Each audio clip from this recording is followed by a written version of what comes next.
gavel. Go ahead. It is August 20th at 9 a.m. We'll be called the Wright County Board of Commissioners to order. We'll begin with the Pledge of Allegiance. I pledge allegiance to the flag of the United States of America and to the republic for which it stands, one nation under God, indivisible, with liberty and justice for all. Good morning, everyone. Looks like we have a pretty robust agenda here so far today, so we'll get right to it. Commissioner Dahleden should be joining us in just a second. With that, I will look to get approval of the minutes from August 6th. Mr. Chair, I'll make a motion we approve the minutes. Second. All right, we have a motion by Commissioner Burrell, second by Commissioner Potter for the approval of the August 6th minutes. Is there any further discussion? Hearing none, all in favor say aye. Aye. Opposed, same sign. Now I'll move forward to our minutes are approved. Move forward to the approval of today's agenda. Is there any modifications to today's agenda? Just one typo to correct under J2. That should read 9/6/19. Just a typo on 9/6? item 2. So the attachment has the correct date and just got the numbers transposed. Okay. Okay, 9/6. Correct, yes. And Mr. Asleson, what do you have? Mr. Chair, I've got would be approval of 3 sewer hookups in the Charlotte-Martha Sewer District. Sean Riley's office has been dealing with the building permits, and it would be nice to take care of it sooner rather than later, and it's kind of a foregone conclusion. Let me put it that way. If we could add that to... I would almost, is it non-controversial? It's kind of more housekeeping. Let's put it under It's consent. more housekeeping Yeah, so than consent item, L. yep. 3, so under consent, item number L, 3 hookups to the septic system out by Lake Martha. So let me maybe give you the parcel numbers then.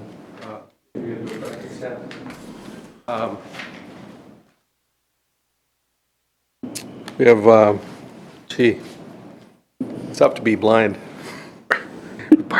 Parcel 215-160-001-010, and then 2 more with the last 3 numbers 020 and 030. It's all a part of the West Ridge plat.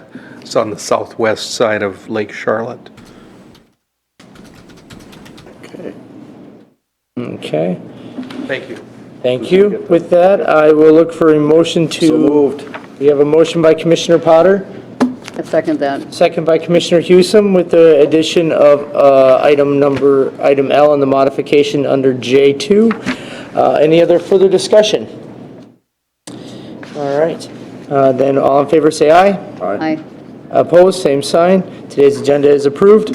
Today's consent agenda, with the addition of item L. Mr. And the Chair, correction of item J2. And the correction of item J2. Mr. Chair, I'll make a motion to approve the consent agenda. I'll second that. All right, we have a motion by Commissioner Potter, and once again, a second by Commissioner Hewsome for the approval of today's consent agenda.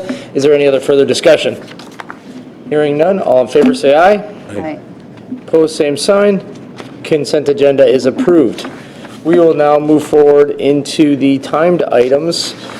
Timed item number 1, Mr. Bob Hevola, Auditor Treasurer. Hey, good morning, Board. At 58% of the year, there's really nothing for me to draw your attention to. We're pretty commensurate with the prior year portion of the budget. A lot of appropriations go out early. Unless you have a line item you want me to go over, I have nothing to really draw your attention to. We are on pace with revenues and expenditures. With that, I will entertain a motion to approve the July revenue expenditure reports. Moved. Motion by Commissioner Potter. Second. Second by Commissioner Burrell. Any further discussion? Hearing none, all in favor say aye. Aye. Opposed? Same sign. Mr. Chair, one clarification. Do you still want the paper copies individually for your packets? I know we did 6 months. No. On the table, I think. The it's nice to table is- have As long as we have copy. one back. One One good. copy. Yep. All right. Sorry, the revenue expenditure reports are approved. All right. Item number B, County Ditch 22. We have an individual here to speak to us in regards to County Ditch 22. Please put your name and what city or township you're from for the record. Joe Gallus, Township Woodland. All right. Joe, how can I help you today? Well, good morning. Just here to discuss County Road ditch, and it's adjacent to our east property line. And the process that's in place, the cleaning of this ditch has caused havoc to the ditch and the surrounding areas. Just to give you a little history, we were part of the county ditch cleaning in the 80s, so we've been there a while.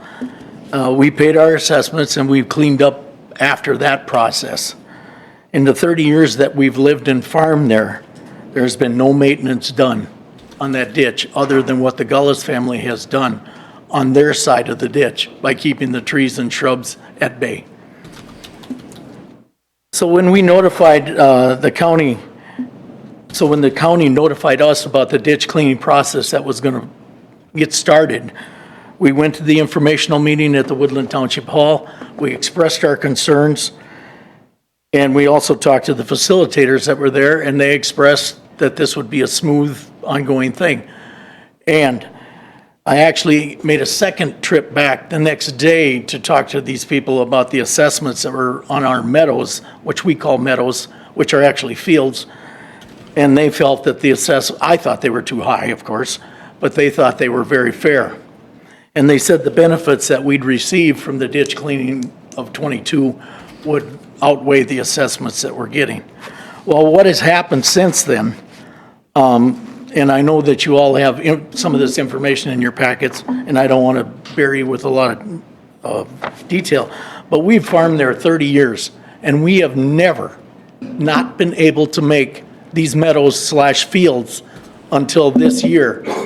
And the reason in our eyes is because there was trees that were felled on the east side of the ditch in late November, early December of 2018.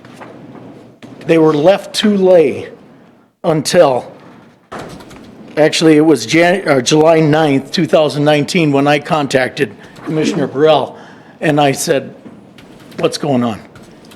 And at that point, then we started to get some action. And by dropping those trees in, and we actually have photos, and I believe that you all have pictures of that, it caused damming. There was no flow. And basically the water, as you know, as we're listening to, this year has been very challenging. It's backed it up and caused our fields not to be able to we're not able to harvest. And those fields are a very integral part of our operation. And like I said, we've farmed them and made hay off of those meadows for 30 years. Never once have we not been able to do it until this year. So with that being said, on July 24th, 2019, Commissioner Burrell called me and asked me to put a dollar figure to the damages that I felt had happened in those fields because of the tree felling and leaving it uncleaned. So what I did, and I called him the next day and gave him a dollar figure of $5,000. And he said, that's quite high. And he said, there's no way we can approve anything like that unless we come to the full board. That's why I'm here today. On July 31st, the debris of the felled trees is approximately 90% complete. There's still a lot of small debris in the bottom of the ditch, which I understand will not get out until they actually do the final clean of the ditch. And after that, there was a noticeable flow in the ditch again. I mean, we understand that at the fall of 2018, we knew that what the condition the ditch was in, but we were able to still farm our fields. And we have not gotten back to that point yet, but after that was done, we were able to cut some hay.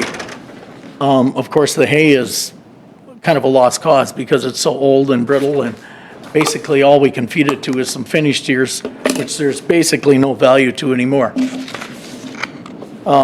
We expect the recovery and the repair of the meadows to be ongoing until we get a hard frost. We probably will not be able to get those meadows and fields cleaned up so that we can get a crop going for 2020, we're hoping. Or if the ditch gets cleaned, I'm sure that'll help too.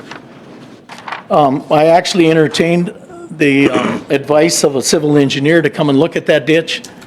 And I don't know if, and I'm not trying to belittle anybody, I don't know if you're experiencing the Manning equation, which basically is an equation universally used that speaks to the flow of a ditch and the obstructions that are in it. And he came and did a site visit and said, with the present state of it, with the trees in it, it's probably working at a minimum 6 times worse than it was at the fall of 2018. And the damming that was caused by the trees forced the water back into the fields and raised the water level. And that's what we've been dealing with. And I do understand that this has been a very difficult year for everybody. And like I said, I've farmed for 30 years on that area. I understand what we're up against. So when I put my damages together, I actually came up with a figure of over $9,000. And I understand the wet year. I want to be a team player, but I felt a conservative number would be $5,000 in damages. We presently today, as we stand, still have hay that has not been cut this year and probably will not get cut until it freezes. And we've basically, not all, but the majority of our second crop has been lost because it got cut so late. And the damage to the fields, we've tried as hard as we could. I've actually brought in 3 different balers, rented them, to try and bale the hay with a smaller piece of equipment, which we've never done before. So with that, I can review these pictures if anybody would like me to. I also bought an aerial photo. I just want everybody to realize, a lot of times when you say meadows, people think you're making hay out of an old slough. This is not the case, and I'll share this with you. I mean, so you can see our meadows. These are the meadows. And then this area right here, it looks like it's unkept. It is. We left it for the wildlife, and there's actually a large meadow over on this side, and that's the one we can't get cut yet. But as you can see, our meadows are not sloughs, they're fields. But we can't get into them this year because of what happened in that ditch. Does anybody care to further? Thank you. That's all I have, unless you have questions for me. Mr. Gallus, Mr. Chair. Commissioner Roder? Thank you, Mr. Chair. Mr. Gallus, how many acres are we talking about in this meadow? Approximately 20. 20 acres. And in 20 acres, approximately how many bales per baling do you get? Typically in a year, what we actually did was went back and did the historic, because we keep track of that, about 130 large 3x3x8s. And their present value today, which I do have sales, Yeah, $80 a bale. yeah, that's, Hay is very high. The one crop that is actually worth something. okay, just a question.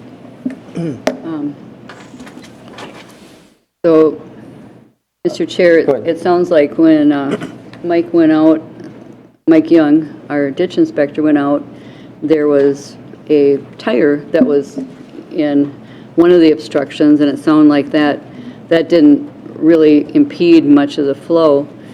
But just, essentially a lot of sediment and vegetation, it sounds like, is in this ditch. So in addition to the trees that were removed, and it sounds like that's a positive step, but I'm kind of wondering about the whole ditch 22. Is there a plan for a clean out? Is there a redetermination of benefits? Is there, That's been done. what is the? Determination paths. Yeah, why don't you Yeah. come up and address? So, just to be clear, it's for my section now, the 5 minutes. Okay. Thank you, Joe. Good morning, Mr. Chair, members of the board. Yeah, so the tree removal was done in bid last year just because of the nature of the ditch. County Ditch 22, there's 2 laterals that go off of County Ditch 22, which drained, which at one time was a shallow lake, probably 3 or 4 feet deep. So in order to go and do some of the tree removal in those areas, it's better to have a more solid ground. It's really hard to get to, in the wet times of the year. So we kind of did tree removal last year, hoping to do some ditch cleaning here in the fall. So we hired about 2 months ago, we hired Wank to do some surveying. I have a draft plan of the repair report. Essentially what that says is there's about a foot of sediment all the way from the outlet end down and into Joe's lateral that needs to be cleaned out from the ditch. So that would be bid, this and hopefully get done in the fall here. That was the intent of this tree removal is to, do some ditch cleaning this year, which we're still on pace to do. So it's the sediment that is essentially the big problem right now, that it's Mike, impeding the flow. Is it all right for me to speak? Sure. I mean, If the conditions that we had in the fall of 2018, I mean, that ditch didn't change much over the winter. We were able to make all of our hay. I'm not saying without issues, but we were able to. In 2019, that's all changed because the trees in the ditch and the damming that's been caused. Not saying the ditch doesn't need to be cleaned, yes, it does. And I'm willing to pay my assessments if it gets cleaned, which we've already started to pay. But what happened by those trees being cut and left in that ditch has what's affected us this year. Point blank, there's no other ifs or ands about it because I've been there, done that, And last year, we were able to do all of our fields, but now this year, we can't. And it has gotten better since they've gotten the majority of the debris out of there. We've actually been able to cut and make some hay. I think we cut like on, was either the first day of August or whatever, and we were actually able to we were in my middle meadow, if you will, I was able to get all the way to the ditch, and we got it baled.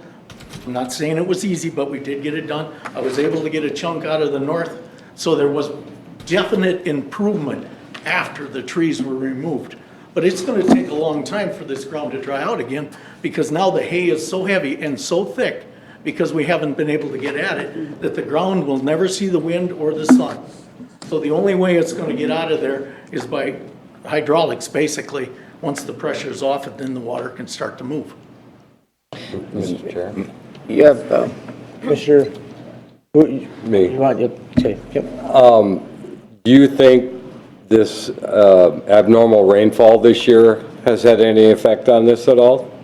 I'd be lying to you if I said it didn't. Yes, it has. And I'm willing to absorb some of the costs, which I did explain in the damage part of it.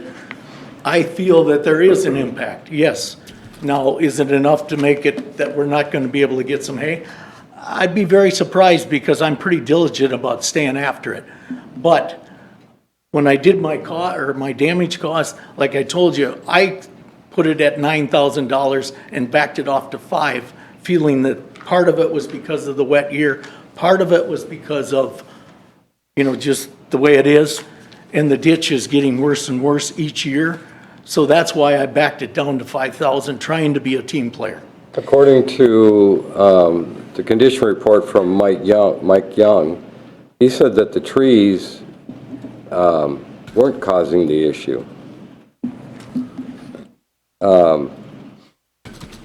Just the channel was full in And Mr. Chair, Yes. if I might, and Mark, I think at the time when we went out, because I was with Mike when he walked through, the trees are over the ditch, and then the water was down below where those trees were. But I think at a point where it was real high flow, like maybe in the spring or something, where the water's coming down, it could have hit those trees and impeded it. But I think the biggest thing, and I'm glad Joe mentioned it with the rain, but I was just watching the news, this is the wettest year we've had since 1892, long before we've been alive, or not alive, but yeah, even alive, but for sure farming. And with what we have coming today, I mean, we're on track to having the wettest year ever. And I don't know, I mean, I'm glad Joe acknowledges the rain, because I have pictures here, August 1st, and I got about half of my meadow hay put up this year, and I have pictures where I'm stuck, I got stuck 3 times trying to, sank the baler and had to pull it out. Deers Corp over on County Road 8 just put up theirs right before the fair, wasn't it, Joe? Yes. And I mean, normally they would have had that up in Actually sent June you or photos. They were able to get all theirs up. whatever. Yeah, they got stuck once out there, I saw, so. But I mean, it just, and I'm not trying to, maybe I am trying to simplify this, but if you put something, an obstacle in front of water, water is going to go to the least path of resistance. It's either going to get forced over or around or through. It's going to find a place. And those trees, some of them were laying over the ditch. And if you look, none of those trees were on my side. They all came from the other side. And they were in the ditch, they were around the ditch, they were everywhere. And it did cause damming. Do you know? Force the water to go. And the other thing in my meadows, we have hand-dug ditches. They're only about a foot, maybe a foot and a half deep. And that lets the water out of the meadows, fields, if you will, run into those ditches and run to the ditch. Well, that was impeded also. And Mr. Gallus, I'm going to say, as a board, I can't speak for my fellow members, but to some degree, we're poised to defend our position of the contractor that we hired and the work that they did. Not to say that your claims are not true or untrue, but to be able to render any kind of compensation, you're probably going to have to enter into some form of litigation to be able to get any kind of funding back. You're not poised at this point to get a motion and a vote without having a nonpartisan body ruling somewhere between us representing the Drainage Authority and yourself representing the landowner to determine what that dollar amount would be and if there was damages actually occurred. So I would, unfortunately, you might not like the response. I would probably say your best venture is, if you're trying to recoup compensation for damages, would be to enter into some form of litigation against the Drainage Authority. Mr. Chair? Matt, this person that did the tree cutting, you said cleaning of the ditch or tree removal. Looking at this, they didn't remove any trees, so what was the contract with the contractor? And Yeah, so- is there some remediation for the farmer to go after them for not doing their job?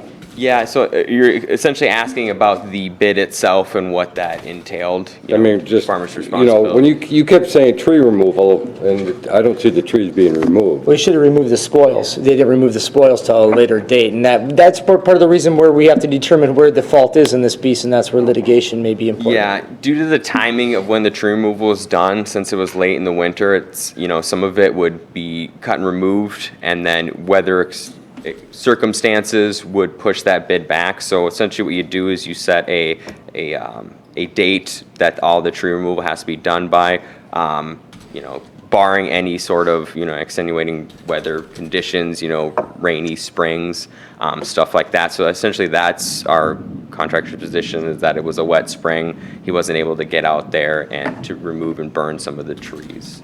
But that would be more of a question. So when did he start doing it? I think he started in November of last year Oh, okay. for cutting and, So there's no excuse for him not to have done it last fall. yeah, cutting and stuff, a lot of it happened as much as he could in the winter. And then when the spring came around, getting back out to some of those areas is what he had issues with. So that's why, But why didn't he do it last fall?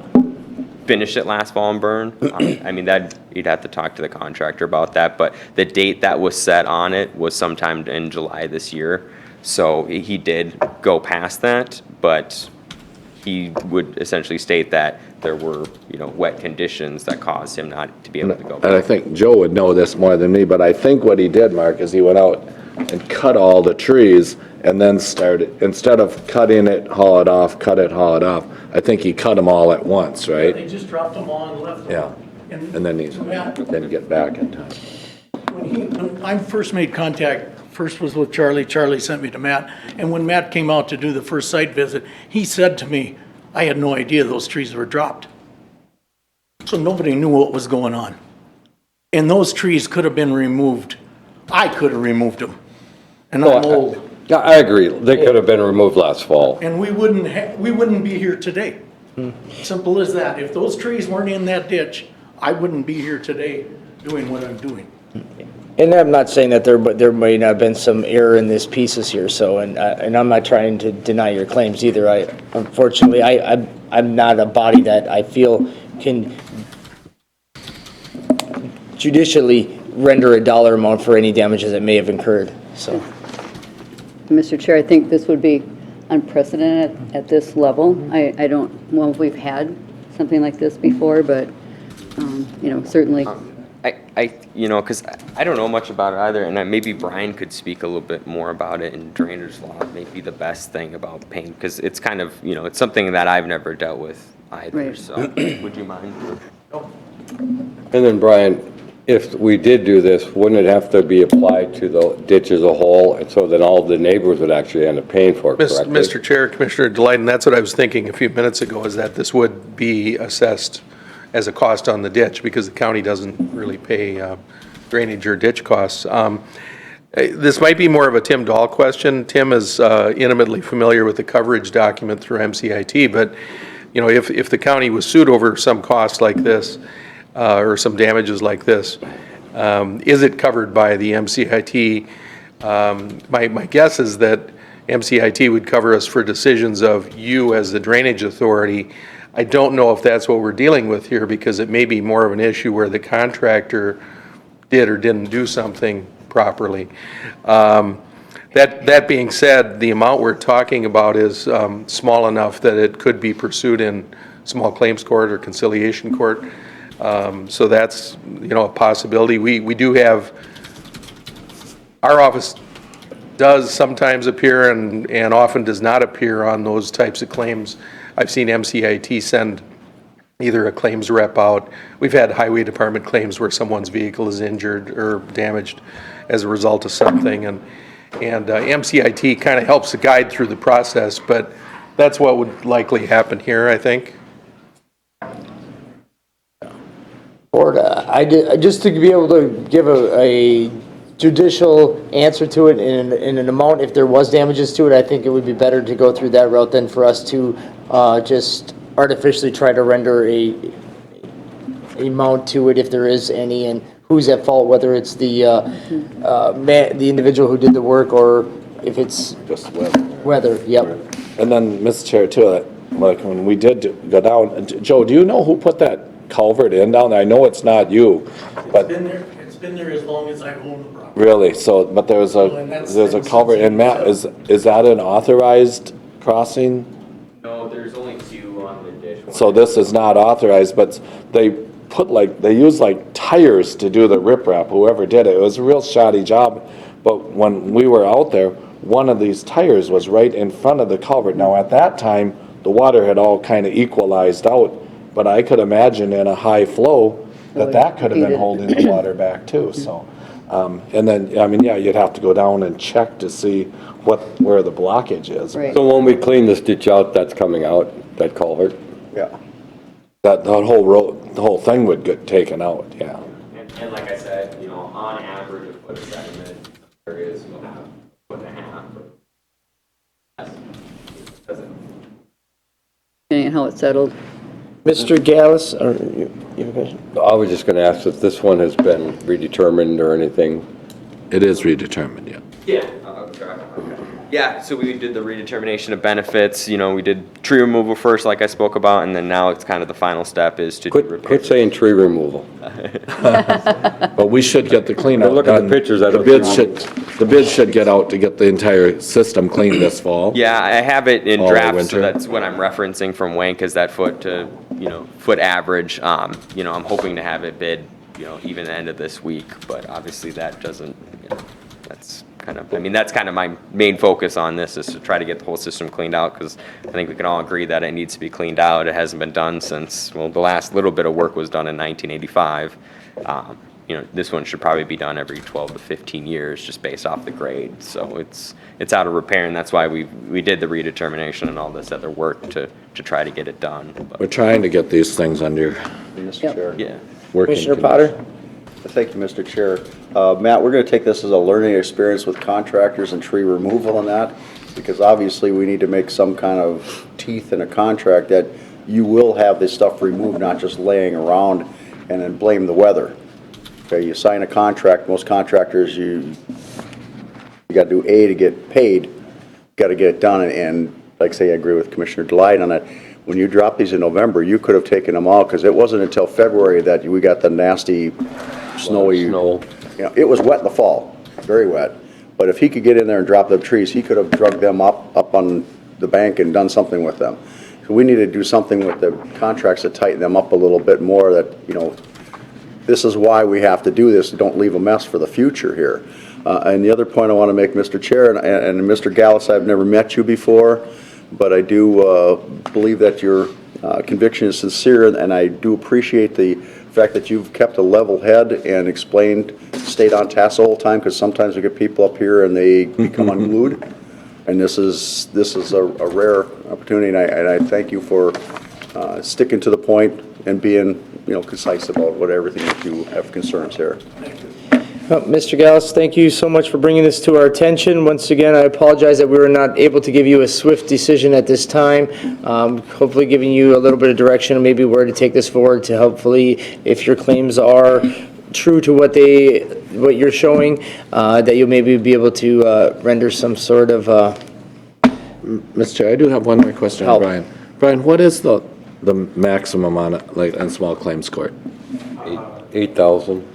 It may even be higher than that. It seems to me that there was. So it might be a deal you don't have to Yeah, hire. Mr. Chair, a lawyer Commissioner team. Burrell, my recollection is that Mr. the Chair, legislature amended it again either last year or the year before, possibly even up to 15, so in certain circumstances, yeah. Okay. All right, well, we're going to keep moving along here. Thank you very much, Mr. Gallus. I apologize for What you're saying then is we have no recourse unless we go to court. Unfortunately, that's the only route we have at this time for you, sir.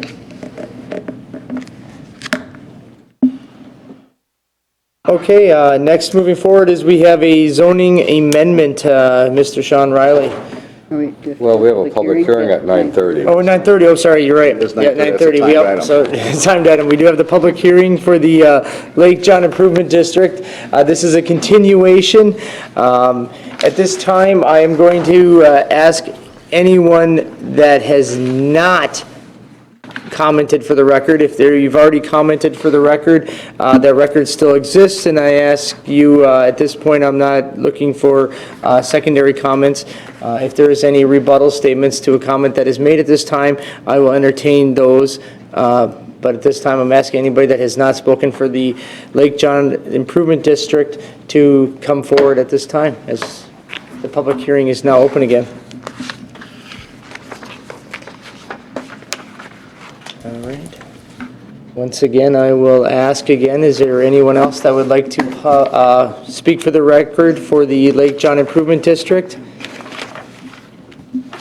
All right. And Mr. And now, before I do that, go ahead. Well, no, I just want to make sure, maybe you should clarify that a little bit, because if somebody spoke before and they had some new information, I was just going to bring that up forward, yes. because So if otherwise we there's- might be stifling debate. No, exactly. If there's anyone else, as Commissioner Burrell said, if there's anyone that has any new information that was not spoke to regarding the previous meeting on the Lake John Improvement District, feel forward to come forward at this time and speak to that for the record. Once again, I will ask for a third time. Is there anyone else that would like to speak for the record for the Lake John Improvement District? With that, I will look for a motion to close the public hearing. So moved. Second. Motion by Commissioner Potter, second by Commissioner Dahlheiden to close the public hearing. Is there any further discussion? Hearing none. All in favor, say aye. Aye. Opposed, same sign. Public hearing is closed. Mr. Chair, I don't know if you board members have the revised map. I see Greg, I'm kind of pinch hitting for Greg Kreiser today, and I see he had a bunch of the maps in here. I can, No, I don't have it. We didn't get the maps in our packet.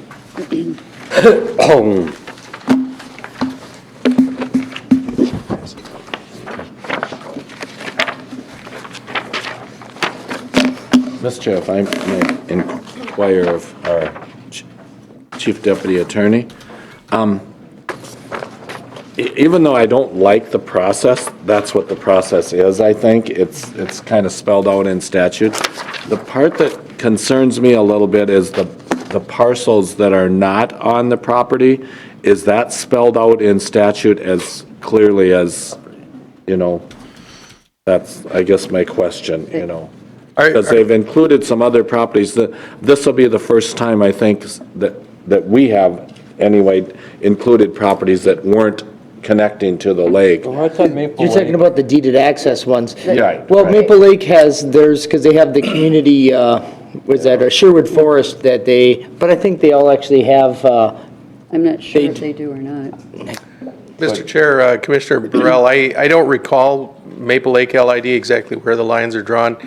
I would say this, the DNR rules, not the statutes, but the rules that guide LIDs say that they want you to include the entire watershed in the LID, ideally. So that's why when we send a list or a boundary and a list of parcels off to the DNR, they have to approve of it, especially if it's something less than the entire watershed. In this case, we did get a letter from them saying that they approved of this. This is supposed to be read into the record. I'll waive it and say that it's a part of the record, but I'll summarize to say that they said Wright County is considering expanding the boundaries to include all properties with deeded access to the lake rather than just those parcels within 100 feet of the lake as originally proposed. This proposed expansion does not reduce the efficacy of the programs for which the LID has been proposed. This action will not change the DNR's July 12th approval of the boundary.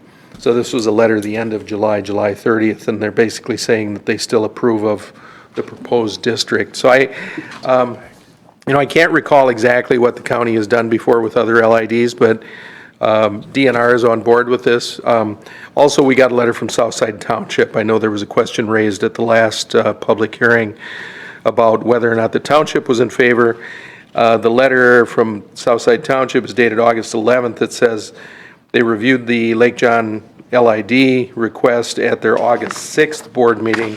On a vote of 2-1, the Township of Southside has voted in favor of creating an LID for Lake John. And again, that's advisory. I mean, it's not required by the statute that the township be on Yeah, it board. was a show of support. all right. I'll make a motion to approve the Lake John LID. I will second that. All right, we have a motion by Commissioner Dahlheiden, second by Commissioner Houston for the approval of the Lake John Improvement District. Mr. Chair, could I suggest that maybe the motion include a direction for our office to draw an order? Typically, we've done it by an order, and Greg has a sick child today, so he didn't have a chance to pull this together prior to the meeting, but we would come back to the board within a week or two with a proposed order establishing the district. Okay, so With that, I'll amend my motion to Direct staff direct to, staff to Prepare an order. prepare an order for Lake John Improvement District. I will second that. all right, so we have a motion by Commissioner Dahlheiden, second by Commissioner Houston to direct staff to draw an order to create a Lake John Improvement District. Is there any other further discussion? Mr. Chair, I'm going to oppose this motion, and the reason I'm going to is I think that the state law needs to get clarified for one thing, but the letter that was sent out, the petition, whatever, it's very lengthy, and just one little spot eludes to the fact that this is going to be a taxing district, and I do not think that it was clear enough, even given the state law. I don't like the way that it was done. I think that a lot of people were not aware of it, so I'm going to oppose it on those grounds. Okay, thank you for sharing that, Commissioner Burrell. Is there any other discussion? Commissioner Potter? Thank you, Mr. Chair. Brian, with concern to Commissioner Burrell and all this, is there anything within the statute, say the Lake Improvement District, which I'm not against, does things that are contrary to law? What are the procedures to decertify this if they go beyond the scope of what they're supposed to be doing? Mr. Chair, Commissioner Potter, a couple of thoughts. One is, obviously, they're required to have an annual meeting. That's when they set their budget and decide on projects and things like that. There is a section, a short section in the statutes that talks about dismantling, I don't know if that's the word used, but dismantling a Lake Improvement District, and I believe it has to come back to the county board for that purpose. So exactly how that would happen, whether it's a petition, I'm not sure. We haven't had that happen. We've had, we've got 5 or maybe 6 districts now, LIDs, and all of them have been created and are still somewhat active, so. Mr. Chair. Yes, Commissioner Dodd. Brian, as part of the lid, do we state how they have to notify the residents of the annual meeting? And if I remember correctly, we have to also name The board. the board, which I don't remember how many, or 7 or 9 or something. Correct, Mr. Chair, and Commissioner Delighten, the order establishing the Lake Improvement District should name the first board, which serves until that first annual meeting, and then it also, it does not talk about notice of the annual meeting, that's all in statute, that they have to notify people by mail or whatever, and publication, I believe. But the order also, it should speak to some of the things that were in the original petition about the reasons that they're forming the district, what their goals are, that type of thing. And typically in the past, we've also included, I think the statute calls for it to include what powers they have and what powers they don't have. Generally, we've given LIDs almost all the powers that are in the statute. I'm trying to think of ones we've limited. They didn't have, whatever they petitioned out for, they'd have to change I guess how they want to collect their funds, whether it's based on the value of the property or on a per parcel basis. I believe this is being done on a per parcel basis. Now, once it's delegated, does the lid board itself have the ability to change from per parcel basis to valuation? Mr. Chair, it depends on how the order is worded. I'm trying to remember what we have done with others. Because I thought that Because one had ad to come valorem back. taxation is it's an option under the financing statute in the LID statutes. But I don't know whether we've limited that in the past. I thought in the Maple Lake, because that was one of the pieces that was discussed, that there was the concerns from the citizens that they wanted to make sure that it was maintained, that if you were selling this lid as a per parcel basis, that it maintained as a per parcel basis. And I guess from my standpoint, I'd like to retain that. They would have to come back to the county board if they wanted to change from a per parcel basis to a valuation, that it would have to come back to the county board. Okay, I'll make a note of that, and Greg, I'm sure Greg can kind of touch on that when he brings the order in. Mr. Chair. Mr. Chair. Thank you, Mr. Chair. Brian, we've had this issue before, and getting back to Commissioner Burrell's comment, we need to make it so the lid, it's kind of clear with a statement of purpose, because that's where the confusion always seems to be with all these things that come up, is what is the mission, why are we here, and what are we doing? And a statement of purpose seems to be where people get tripped up. They forget that. And like Commissioner Burrell said, the taxing thing was snuggled in somewhere there. It needs to have that statement of purpose on it. And I'd like to see that. I don't know how they've done in the past, but that's the issue. Keeps coming up all the time, and we need to make sure it's real clear what's the purpose here. Mr. Chair, I believe that they've been clear with the process. I think that they've done a great job of communicating. They've reached out to people. They've reached out again when they hadn't heard response. And it said the purpose of the lid is to provide steady, reliable funding to continue treatment and control of existing invasive species already in Lake John to try and prevent new invasives from entering the lake in the first place. That's clear. That's a No, clear and statement. I of don't think purpose. that was the problem. That's not my issue. My issue was the taxing part of Yeah, it. so. And can read that, how that was worded. Or do you have the entire thing? To reduce the problem, the cost of the lid with tax and insurance is $11,966. Is that what, or what? Like I said, it's elusive in there, if you ask me. Well, that's pretty clear. So, well, I'm saying, Yeah. and it's not really a vote, it's a petition, and I just don't, I think it was done that way purposely to get people to approve of it, so. Mr. Chair. Commissioner Potter? Yeah, I do have another. Thank you, Mr. Chair. Again, Brian, where Commissioner Hewsom had stated a statement of purpose in that, it seems to be pretty clear, and I'm okay with that. Just like I say, we just got to make sure that stuff like that doesn't come up. So this one, as Commissioner Hewson alluded to, seems like it's pretty clear in intent. Just make sure that's in there. So And they going have forward, 'cause majority support. Right. Well, the other thing is, if say somewhere down the road somebody else wants to start a lid, we can't go what happened 25 years ago or 50 years, we gotta go what was in recent history here. So just want to make sure that it's as clean as possible. I mean, hindsight's always 20/20 on these things, but, you know, the purpose and the intent is there, and just make sure it's all clear. Duly noted. Thank you. Mr. Chair, I do have another question too. As part of this vote, are we approving the recommended people for the LID? He's only drawing up the paperwork at this time. Mr. Chair, Commissioner that will Burrell, be that'll done come later back then. to the board, correct? I'll be done yeah. later. Okay. And in the past, I mean, just, I'm thinking of the Maple Lake one and maybe Mink Summers are the two most recent. In the past, we've relied on them to, the organizers, if you will, to come up with a slate of Right. people. But if you have, I mean, it's up to the board, obviously, who you include in that order. And Mr. Chair, we certainly would take recommendations, and that's how we're going to know the people that have been working on this for the last year It's and a just half. and my point on that is I would like to see, like, Both sides of the party. both sides. There Yes. you go. Thank you, Mr. Chair. Okay. All right. With that, no other discussion? We have a motion, we have a second. All in favor, say aye. Aye. Aye. Opposed, same sign. Aye. Motion passes 4-1. Staff will bring forward a proposed order.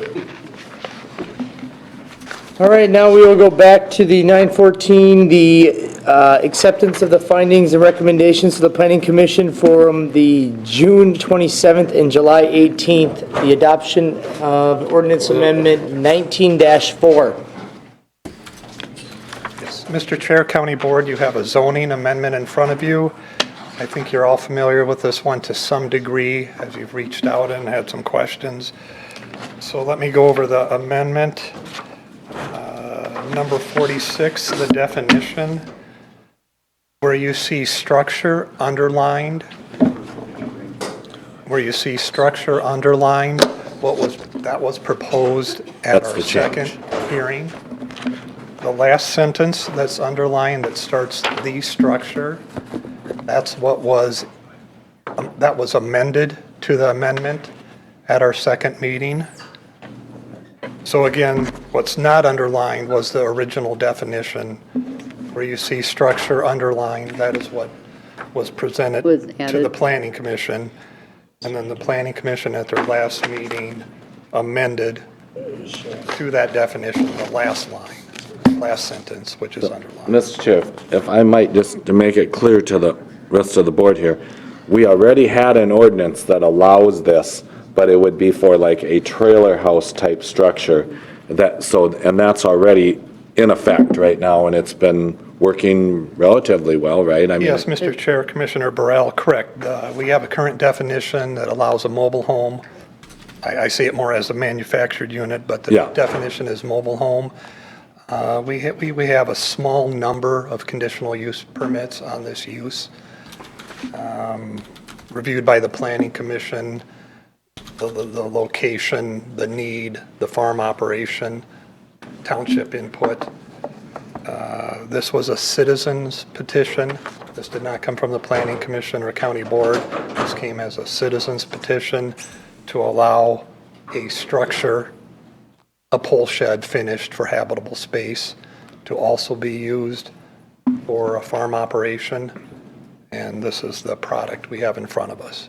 For the most part, I had a lot of concerns at first, but after having done some research to this and talking with staff, I'm become a little bit more amicable to it, but I do want to put in, I want to amend the ordinance a little bit further because I think it doesn't quite, the very last line, the structure with livable area must share access with the primary farm residence. Then I want to put comma or secondary farm operation buildings and shall be within 700 feet of either one of those. So whether either has to be within, the secondary farm operations building has to be within 750 of that, or of the primary residence, and it has to share an access point with either one of those two dwellings. Does that make sense to you, Sean?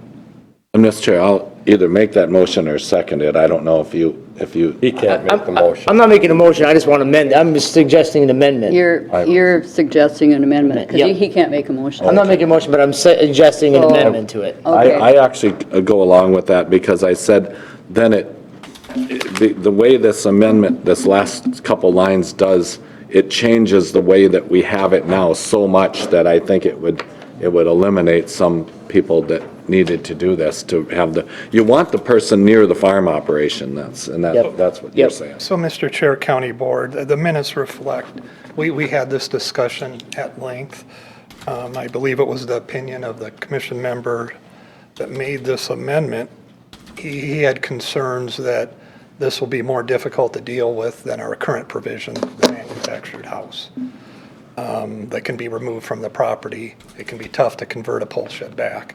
So there was an intent to better control this type of use. If you're of the opinion we can do that by putting it close to the house or the farm operation, that would be up to the county board to decide. You just have to make sure you're clear on the access point. So it could be the access point to the dwelling Or the farm or operation. the farm operation.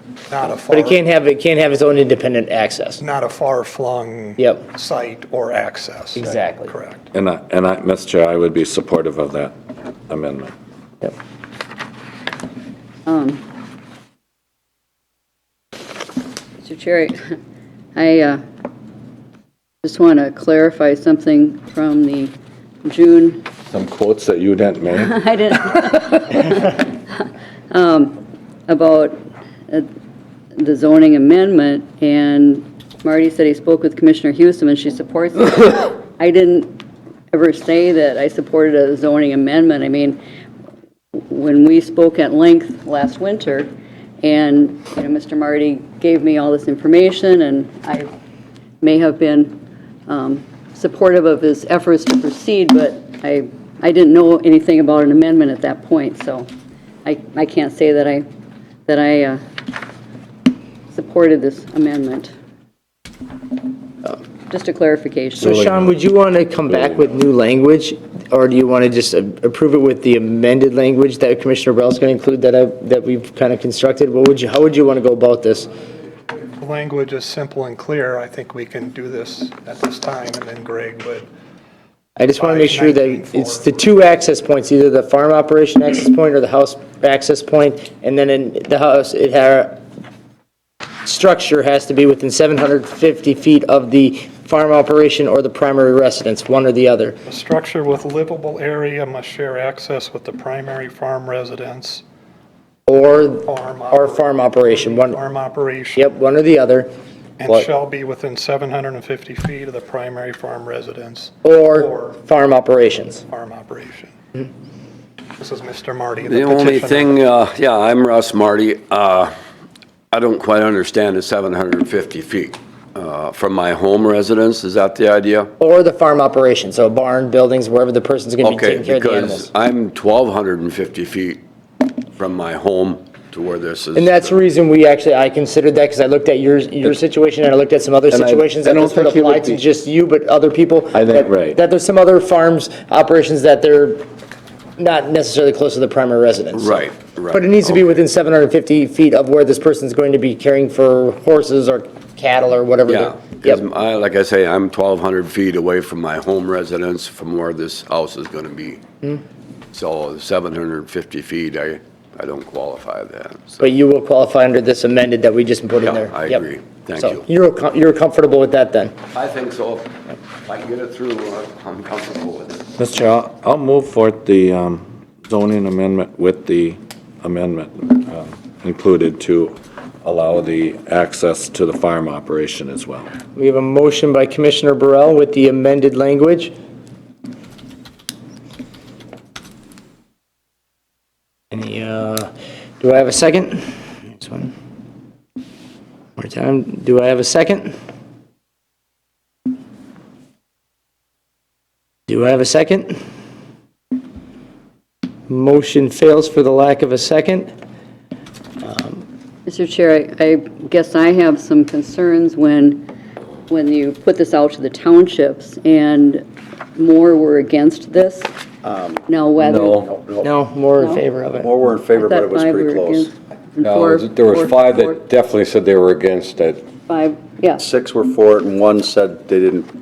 I think it was about even. I did a quick tally. Yeah. I had 5 yeses, 5 no, 1 no comment. I put, Everybody- one generally in favor and Everybody one no expressed comment. concern so- about the enforcement issue. Six yes, 5 no, and 1 no comment. Mr. Chair, and Commissioner Hewson, and I wanted to make a comment too. The town boards that were more involved in this were supportive. The ones that just kind of came out, it's change and they don't want change. That was kind of their comment.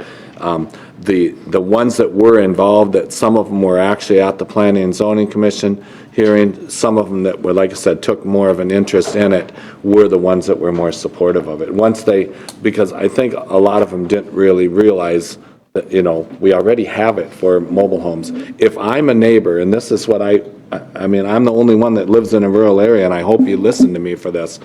If I'm a neighbor and I had somebody that in need of help on their farm, and they have the option right now to bring in a manufactured home, as Sean said, or finish off a little area in that building, meeting all building codes, meeting all septic requirements and everything, I'm gonna say, do that. I don't have a mobile home to look at. So, and that's the township members that were involved in this operation realize, I think some of them that said no didn't even realize they could already do it with a manufactured home. When a lot of them, I think, were afraid that these people were going to create grandfathered building entitlements. And that's the reason we mitigated it with having to have it close to either the farm operation or the house by keeping it within 750 feet.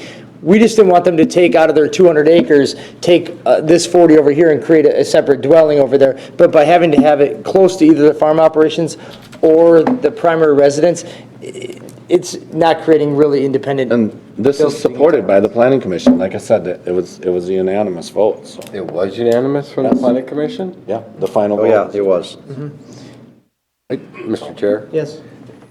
My concern is that we're changing for one person, and now we're amending it. It's not just for one person. We're amending it to make it work. Yeah, we are. Now we're amending it to make it work for him. And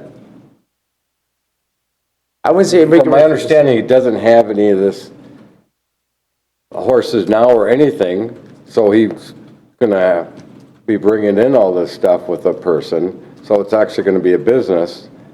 So it's a little different than farm help. Try not to focus on one person, because that's not what we're doing at this level. When the solar ordinance came forth, that was one person. That was Wright Hennepin that came in and said, we want this to work for us. It was But it Wright was Hennepin. also an amendment that worked for the entire county, and that's the way we have to look at this too. Yeah, I guess that's my concern is it your farm help or is this, another operation But essentially? you're getting down to an individual again. We're not Well- doing that. We're amending an ordinance, and this ordinance Right. is for everyone. So it's the difference between either having a mobile home or a, A structure in the barn, that's really, isn't it, I mean, it comes down to as simple as that, right? Mr. Chair, Commissioner Hewson, this is the zoning amendment language. right, For somebody to do this, they have to apply for a conditional use permit. And meet, Whether it's a mobile home or a structure. structure, if this is amended. they have to meet those requirements. Commissioner Delight's correct that the petition was by one individual. There's 3 methods to amend the zoning ordinance: the county board, the planning commission, or a property owner. We don't too often see a property owner propose something that isn't a one type of use for them, a bed and breakfast, the solar farms when they first came about in this amendment. But then you should be concerned that it's countywide. If changed, this will apply to the entire county. Somebody potentially can come in and apply for a CUP for changing a structure into habitable area. The Planning Commission and subject township have to be convinced that it's truly for a farm operation and meets the rest of the definition. I mean, I would imagine that, I mean, from our planning commission with, in terms of the CUP, before the person can actually put the structure into it, I mean, I would have to be warranted that there's animals on site, and the minute there is no longer animals to care for, then that conditional that permit to have that person on site would be removed. It would work the exact same way a manufactured home works right now. I don't know about the minute, but. But not the minute, but I mean, within a reasonable time. Right, right. You'd be given notice that if the minute your How does it cattle are work now? gone. How does it work now, Sean? Well, we have township review and notified of the use is no longer active. It usually comes up more with the medical hardship. Mobile homes, we go through the county board. And one more point to speak to the township input. It can be confusing to put out the language of current zoning and what's proposed, who sits around and reads the zoning ordinance all the time. But Stacy in our office did the best. We have an email attached to this item, and she had many discussions with the townships, and I did myself. I think for the most part, most of the townships understood what was being proposed and the pluses and minuses of this amendment. Even Silver Creek itself, their planning commission was split. Commissioner even though we Potter? approved it. Mr. Chair, thank you, Mr. Chair. The part that's, I've got the Stacy's little report here with different things, how difficult it'd be once it becomes a permanent structure, not a temporary structure. What is the issue with how the ordinance is written now for a temporary residence for Mr. Marty? I don't get where this is creating a hardship on him. This is the rub that I'm having with this, is that you're already allowed to have a temporary residence on there that has to be removed. And with Stacy saying if you make it a permanent resident, good luck chasing that down in the future, getting that, you'll be tangled up in court, and how many other properties will be rushing to do the same thing? Hey, I just created a building tenement because now it's a permanent structure, you can't make me tear it down. Well, the other issue is that we have trailers out there that they can't get removed. So that's my concern. So we're opening up, I think, a can of worms, is my concern. But we already have that. Well, I'd rather, like, so. Get rid of it altogether? But to Mark's comment, that's exactly why I said I think I support this. If you put in a trailer house, yes, we have issues, and not with everyone. You're right, though. There's a handful where you have trouble getting them removed. Well, here, if you say there's no more sewer and there's no more water connected to that pole structure or that structure that was already there, and like, well, I don't really care. It looks the same. Whereas trying to get rid of a mobile home is actually a bigger problem. This would make it better, in my opinion. Well, this would make it more invisible. There you go, and I'm okay with that. well, But I said that the township reviews these things, I mean, to make sure it's not gonna be a building. Sean, are you gonna, well, you can't say unless we took action, we're not gonna give this a building eligibility because it was in a pole barn. Correct. This is not about a building entitlement. It's not about a Somebody would building have to rezone their property or transfer a building entitlement. Just like you're not giving that mobile home or manufactured home a building eligibility. We're not doing that. Correct. Mr. Chair, Mr. Chair, Commissioner Sean? Potter? Oh, You beat you to it. Commissioner Houston can go. I You'll do I was it? just curious, how many mobile homes, manufactured homes do we have on farms now? Handful, pal. It doesn't seem like there's many out there, but, Well, it goes back to the 70s. Yeah. So over time, it's added up, but in any given year, we have one or two, if that. We have roughly, I would say maybe 10 at the most, and actually we only have one outstanding one that we're dealing with right now, which the township is helping remove it. So it's not like it's an ongoing issue that we have mobile homes sitting out there. I monitor them pretty closely between these and the medical hardships. We don't have very many at all. And a mobile home seems to be easier for us to get a scrapper out there or something to remove if it becomes an eyesore or unused. And like I said, we have one right now in Cokato Township that we're dealing with, and that's it. And the So, total we've allowed since the 70s is probably not good. 80. I mean, We've allowed in a conditional use permit setting a lot of them, but what we have left is Right. just a small handful. Not an issue. Well, if it's 10, that's 2 handfuls. Right, so the first control is you indeed have to have this use, and it's controlled by conditional use permit. We have people coming in 10 times a year so they can get manufactured units because they don't have an entitlement and they don't have a farm operation? No. Are they going to do this? Unlikely. But everything in planning and zoning is difficult on an enforcement end. How do you make somebody convert a pole shed from habitable space to not? I mean, I could answer that question, but it can be difficult to make happen. But that's true of most things. Planning. But I mean, there's a lot of people already now have pole sheds that have livable space. They just don't have a third party living in it. They just basically finished off part of their barn and.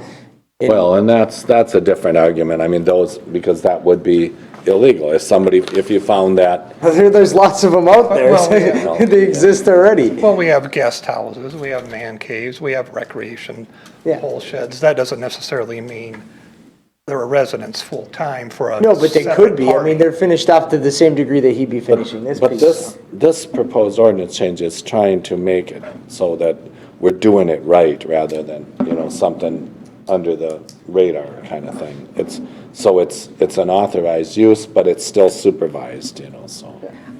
I mean, I get the concern that people don't want to end up people creating rental properties on their own property and saying, yeah, he or she is here to feed my dogs, and we're not in any kind of position to police that. But I mean, I don't think that anybody, by putting it within 750 feet of their primary house or of the farm operations, I don't believe nobody's either going to want to either live in those spots, or is the person that owns the property going to want to have a rental person right next door to them, and that if they're living on the township. Mr. Chair, I would, maybe, and this would make it more palatable to the rest of the board, because there was actually talk about if we also put in some wording that this would be reviewed by the township either annually or biannually. Would that make it more palatable to the board, I guess? Because we actually did have that discussion. Well, Commissioner Burrell, that's already somewhat built into the system. Right. It's just there already. That we do that. In our research, we did find one county that requires a financial assurity, similar to a gravel pit, to make sure if they don't convert it or they don't remove the mobile home, They would lose that. that there's a method to remove it. Mr. Chair. If they were to improve a pole shed, that would have an effect on their property taxes, wouldn't it?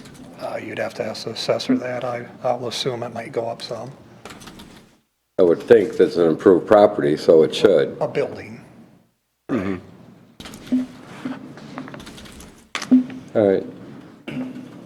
Well, as long as there's some safeguards, I'll make a motion to approve the amendment with the conditions that Commissioner Burrell had added into it.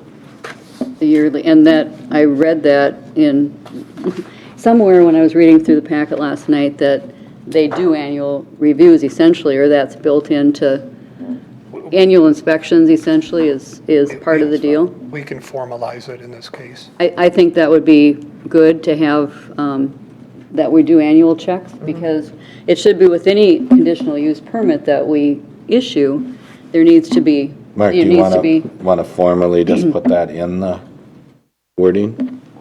Yeah, that's fine. Okay, so it'd be for a township annual. I'll second that, Mr. Chair. All right, we have That a was- motion. And that was with the addition of the Right. previous comments that Charlie asked regarding secondary. Or the farm operation. Farm operation, the language. farm operation. At the end, for the last sentence, annual township review required. Yep. Yep.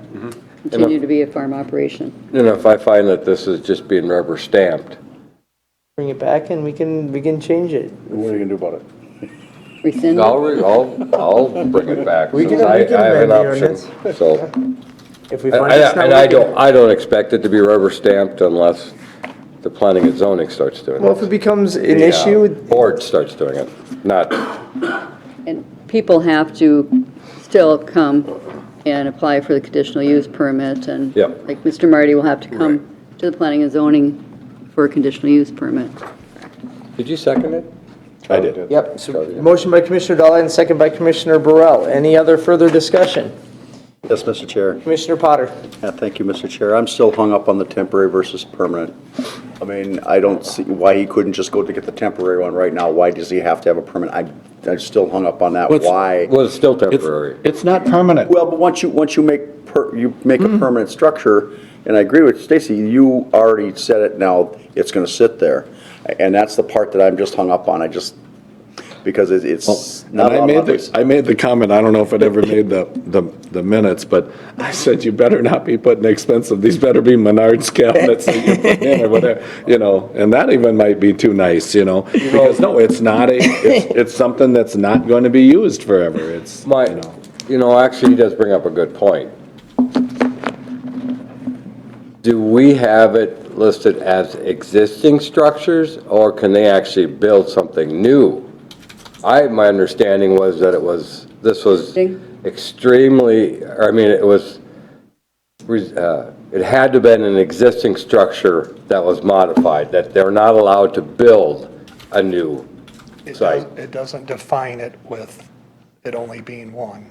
and if you wanted to amend it to change that, I don't have a problem with that either, but. So the issue then is. How do you define the I existing? build the structure Oh, first. yeah. Oh, what? Because, right, that would not work, because let's just, well, it still work, but let's just say I put up, yeah, you can't say, I built it, I applied for it and then built this building, or I'm entitled to put up a building and then the next year I apply for this. It would really be kind of. It doesn't change the code. Because you couldn't stop somebody from putting up a building, like, let's say, this is never brought up. I just put up a pole shed, then the next year, it's already existing, so it wouldn't. So there's so on all farm properties, there's no requirements for them to have a building permit. No, you get a building You'll permit, need a building but you're pretty much, It just doesn't matter if it's you just get to existing do building it. or a new building. Make sure you have the The way this is setbacks. defined. Well, no, I'm just talking about that somebody decides, I'm gonna put up a new building, You can do it. Just make, but you need a permit for the new you building. get a permit, make sure you make the setbacks If and you're going to do whatever this, you need a CUP. Yeah, then you'll need another permit. for that.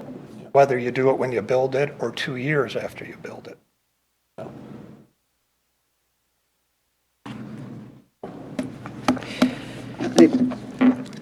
Time to call the question, Mr. Chair. All right, you call, Commissioner Potter called the question.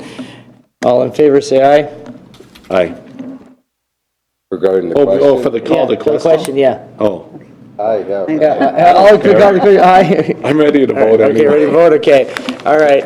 All in favor of the ordinance amendment, farm accessory mobile 19-4 as modified with annual review of the township and for the secondary farm operations and the shared access between primary residence and secondary farm operations. All in favor, say aye. Aye. Aye. Aye. Opposed? Aye. And, Oh, no, you only got one vote. sorry. So what is the vote total on that one? We had, our comments from the town boards, but we also, in the minutes, Maple Lake was, also in one of them that wasn't in the sheets that we got, I believe. Maybe I'm wrong. but- Is it Maple Lake? No, it's Maple Lake Township. Maple Lake. No, Maple Lake Township. Okay. All right, so. Anyway, so I'm just voting with the majority of the township. Is discussion still allowed on that So motion? you're voting with the majority of township, so you're opposing or you're in favor? I guess, because I was trying to decide which side you're on here. Both, yeah. You're opposed, okay, 3-2. Okay. This will be great. Mr. Chair, Go ahead. discussion still allowed on the motion? Well, we did take a Well, vote it's at already 3-2. voted. It's already voted, 3-2 approved. Okay, because one time the word secondary wasn't in there and another time it was. Well, I said that to include the stuff that To Charlie include the had. secondary. Right, but we'll live with it, but I'm not sure what value secondary, Secondary farm, or the second, farm operation. the farm operations, I guess it's, and/or secondary farm, or I guess we just call it farm operations. I guess I didn't, It's going to be the same thing in how we apply it, but sometimes you throw in a word, then people, Okay, I mean, Make it confusing. I guess that's the reason I was questioning whether we should have had it legally drawn up, because I don't know what the actual wording needs to be for it to accomplish. Mark, would you make a motion to remove secondary from the motion, from the amendment? No, not until I see something in writing. Is there a way that we can bring this back? I'll put this in writing and bring it back to you next week. Okay. And then, yeah, then we can reapprove it, or? It approved right now with the secondary. In there, right. It's already done. I don't know what that means in terms from a lawyer's standpoint, secondary farm operations versus farm operations. What does that mean, Brian, by adding the word secondary? Well, ask Mark, he put it in there. I think I put it in there originally, and But then it was dropped. I used the word secondary, but then it was dropped at one point, so I don't know really what stands from the, So I'm not worried about allowing what we do allow. It's a word like that can be used by, I don't know, we don't have a primary farm operation, but we want to ask for it because we garden, or, you know, what is secondary? So we can rescind reconsider the vote. and We'll redo fine it. tune it next week. Just bring it back with the right language. I'll make a motion to rescind this until we have written confirmation on what it's gonna be. I don't want to do that, though.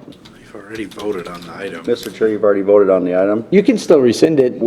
It's still in the same meeting. You can rescind the vote and bring it back. And But change couldn't it. we just fix the language up right now? No, I'd rather have it in legal, I think so we I either- know exactly what's gonna be written. we either live with what we have, and I think we can, or we bring it back to you as a fresh amendment to what you already. That's what you want, Mark. I'll keep Mark happy, so I'll second that we rescind this until we take action next week. We rescind this action. To get some legal. Can I do that? So legal draft, so we're getting, all right. Okay. Brian said you could. So we have it, Yeah. so there's no question on what the legal document's gonna say. I don't want any gray area. I'm with you. I Yeah. appreciate that, Commissioner It needs to be Dahlheiden, clean. as well as Commissioner Burrell. So we have a motion by Commissioner Dahlheiden, second by Commissioner Burrell to rescind the ordinance at this time to get a legal definition for that amendment. Well, and the- Any other discussion? In the correct language. In the correct language. Any other discussion? Hearing none. All in favor, say aye. Aye. Opposed? All right, motion passes. All right. Next week. What a mess up. So let's go back. I'll make a motion that we approve everything without any conditions. No, I'm just kidding. Well, I guess we should have got Sean to let us get some clarity first on that one. All right. Where else can you have this much fun in the morning? All right. Mr. Chad Hausman is filling in for Virgil Hawkins. He's been here all morning long. Good stuff. All right. Well, you got a laundry list of resolutions here for us. Mr. Chair, Commissioners, the Highway Department has 8 items for your consideration today, and I think they're all very clear. So, the first one in front of you is just a distribution of the annual report for 2018, which is going to be scheduled for approval at the September 3rd meeting. Just gives us time to provide any review and comments back to us for revisions. So for that, we'll look for a motion to. Don't need one for the We don't report. need Oh, that. that one's, That'll that's be- right, that'll be distribution, that's voted on right, at that's a the highway September meeting, you're 3rd. right. Resolution number 2, approving amendment number 1 to the agency MnDOT. Yes, approve member 1 to agency agreement, contract number 1033820 between Wright County and MnDOT. They had some incorrect dollar amounts for our federal funding, did not match the actual state transportation. Make that motion to approve that, Mr. Chair. I'll second it. I'm always glad MnDOT's willing to give us more money. Yeah. Yep, you can't fight that. Don't want to take that away from them. All right, motion by Commissioner Potter, second by Commissioner Dahlheiden for the resolution approving amendment number 1. It's a resolution, Commissioner Dahlheiden? Aye. Aye. Aye. Aye. All I'll right, make a resolution motion. passes. I make a motion to approve the resolution of final acceptance for contract number 1502 and authorize final payment to Knife River Corporation in the amount of Second. $10,000. All right, motion by Commissioner Dahlheiden, second by Commissioner Potter for the contract number 1502. Commissioner Potter? Aye. Aye. Aye. Aye. Aye. Before I move on here, Chad, do you have any additional comments on any of these? No, 1502, it was 4 years ago, mainly because we were waiting for a prevailing wage issue to be resolved between the contractor Okay, and the so- state. Yep, that's- And all the other ones that are listed on here as far as these resolutions with contracts making final payments, you don't have any issues with any of them? No, do you? not at all. Then, if you don't mind, we'll just, I'm all Gail, favor. you gotta do them each one All right. individual. yep. I'll approve resolution of final acceptance for CASA full depth reclamation of pavement reservation project contract number 1709. Second. Motion by Commissioner Dahlheim and second by Commissioner Potter for resolution for contract number 1709. Commissioner Burrell? Aye. Aye. Aye. Aye. Aye. All right, resolution passes. Your turn. Your turn. My turn, Mr. Chair, I'll make a motion to approve resolution for final acceptance of contract 1802 and authorize the payment to Knife River in the amount of $123,531.94. Second. All right, motion by Commissioner Potter, second by Commissioner Hewson for resolution for contract number 1802. Commissioner Hewson? Aye. Aye. Aye. Aye. Aye. Resolution passes. I'll make a motion to approve resolution of final acceptance for contract 1809 and authorize final payment to Landwehr Construction in the amount of $7,391. Charlie? Aye. Second? Second. I said I second that.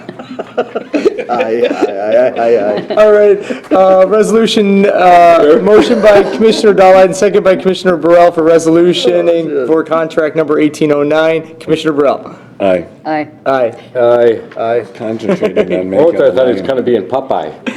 All right. All right. Mr. Chair, I'll make a motion, we award a quote for County State Aid Highway 38 utility grading work for County State Aid 38 and 19. Second. All right, motion by Commissioner Burrell, second by Commissioner Potter to award quote for CASA 18 utility Wasn't all the grade way work. done. Chair. The amount of $114,000. What, now, was this We missed it. the one quote that, we bid this Did we do this one? this spring, and it hadn't, it was too high, and this is a redo? No, this is just a very, very, very small piece of that large project. What we're doing is, this is a small grading project to prep the outer edges of the right-of-way. I'm sorry, to what? To prep the outer edges, get their outer edges of the right-of-way graded, so all the utility companies can relocate this fall, so that way when the contractor comes in the spring, there's no conflicts. Oh, Which was okay. one of the feedback we got from our contractors is that there's too many utilities out there, they're in the way, no production. So this is just to get the work out of the way, and actually Fane has about the actually equal amount of material excess from our 38 job just to the east that they can bring over and just use where it needs to be because it needs to be disposed of. So, and I did, we did check with Latour, who's out there doing the force main work also, and they need these utilities moved for their force main, the city of Alberta's force main work. And they said, yes, we really want it done. We'd like to do the work, but we're too busy. So it just worked out there. Two local contractors were there. Mr. Chair? Yep. Thank you, Mr. Chair. Chad, I was there when you and Virgil were going to get ready to go out there, and I think this is a great opportunity to save some money because the material is close at hand. As close as it's going to find for that material. And I do agree with you on that comment, because I heard that from contractors this last spring, that job had too many utilities, too many things in the way, and that's why we didn't want to bother with it, because we'll never get anything done. Yeah, I had heard some about that, but I thought it was regarding the force main from Elverdale. Now, And we'll have the force main. Has that started yet?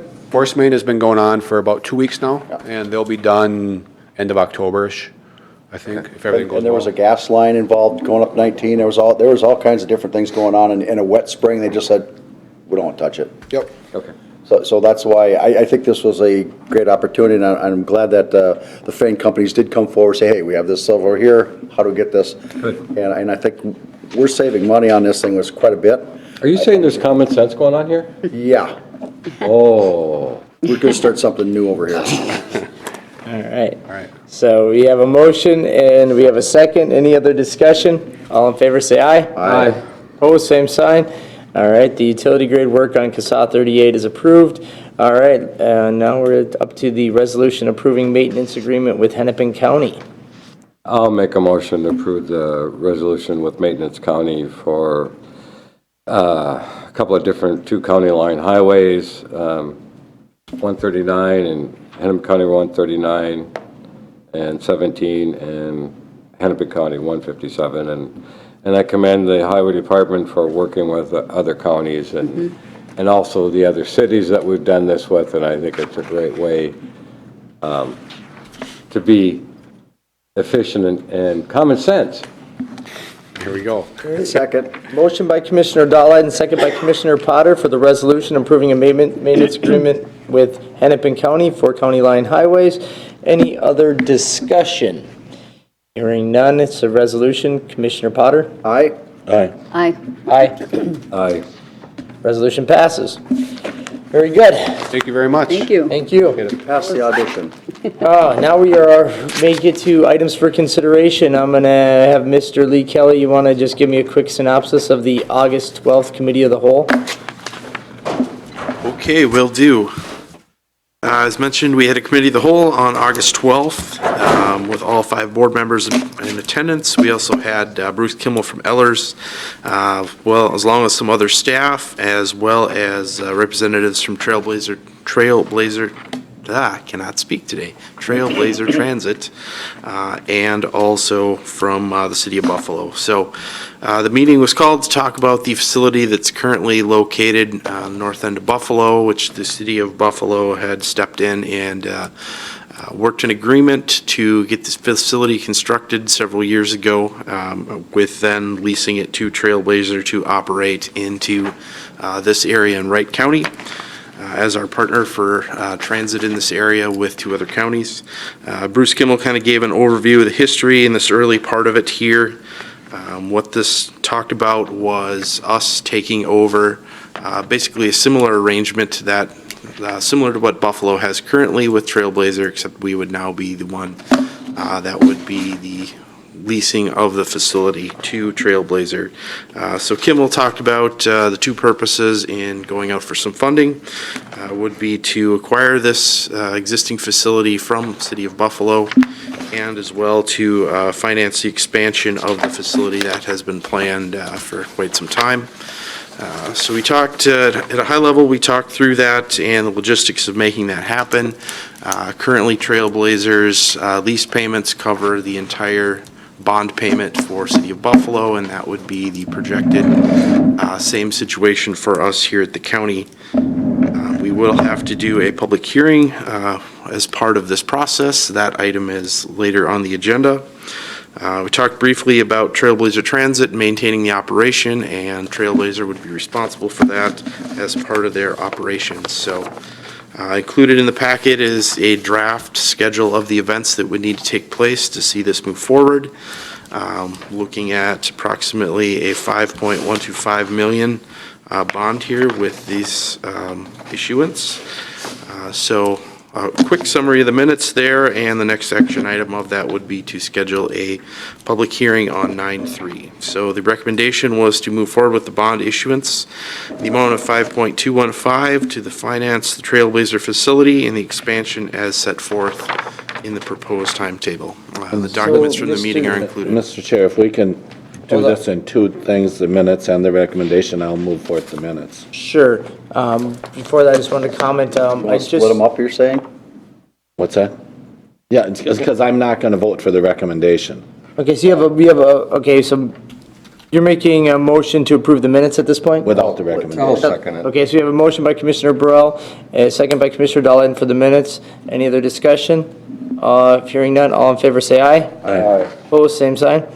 Now I'm going to put some information in for updating you guys. Per this committee of the whole, after that, we did have our Trailblazer meeting, and Trailblazer board is fully supportive. Unanimous vote to move forward with the transfer of ownership and construction expansion of the garage here in Buffalo. Also, after that meeting, we were given our funding, our 2-year funding, now first time. Now MnDOT is doing 2-year funding, and we did get the approval for the expansion and the for the primary building and the expansion. Yep, so the $350,000 is included in our MnDOT funding. So So $350,000 a year for rent? Yeah, what? yeah, they'll fund the full For the payment cost of the lease for the bond to Which build is the the bond building. payment. Yep, That's the which is the cost of bond it. payment, yep. So the bond they're payment. fully funding our payment for the next 2 years, because was annually that we would get funded, but now we are getting funding for 2 years at a 2-year time. cycle, through- which makes Yep. more sense. Yep. Mr. Chair, I'll make a motion to approve the recommendation. I'll right. second that. We have a motion by Commissioner Potter, a second by Commissioner Hewson, to approve the recommendation to move forward with setting what the recommendation would be to move forward to financing, yep. Mr. Chair? Yes. The only problem I have is that we're assuming that the bids are going to come in based off the theoretical thing. So what happens if it ends up being a little bit more than 350? Yeah, well, we actually have approval up to 360 annually on our MnDOT budget. Okay. So, I mean, we'd have to be pretty far off, I'd imagine, at that amount to be substantially. Mr. Chair. Yep. To answer part of Commissioner Delyden's thing is the construction of that type of building hasn't changed much in cost structure since before, so we know that one. I'm pretty good It on that was one. only 3 years old that we did the original part. But that type of building and the structure and how they make it, that kind of construction has not gone through the roof like other ones have. The other thing is I want to make a comment and note that Bruce Kimmel and then Nick Anhalt from Ehlers in the city of Buffalo, I want to thank them for their work, because this has been going on since 2016-ish, how to do this. 2017, how to defease this bond, and at first it was ugly and very costly for the county, and they found a way to do this without having any added burden to the county. And I applaud the city of Buffalo for the equity that they'd had, the quote equity they have in there. They're letting that go. You know, so it makes it cleaner. It took a while, but they found the way to make this happen without encumbering the citizens to the tune of an extra $300,000 or $400,000. It was some number like that was like, okay, that's not going to work. And the other part of it is that having us have control of that building, it's tough for us to put an addition on a building that we don't own. I mean, how do you explain that to the public? Now that we are in the driver's seat of this, putting that on there makes sense. And like say, with Executive Director Ludwig's comment, we will be 60% by the end of next year, and I have no doubt that we will be there because the demands for rides have been just skyrocketing all over. They know we're here. Mr. Chair? Yes. One other quick question. Are we going to go out with 2 separate tax abatement bonds or just one? Just one. Okay.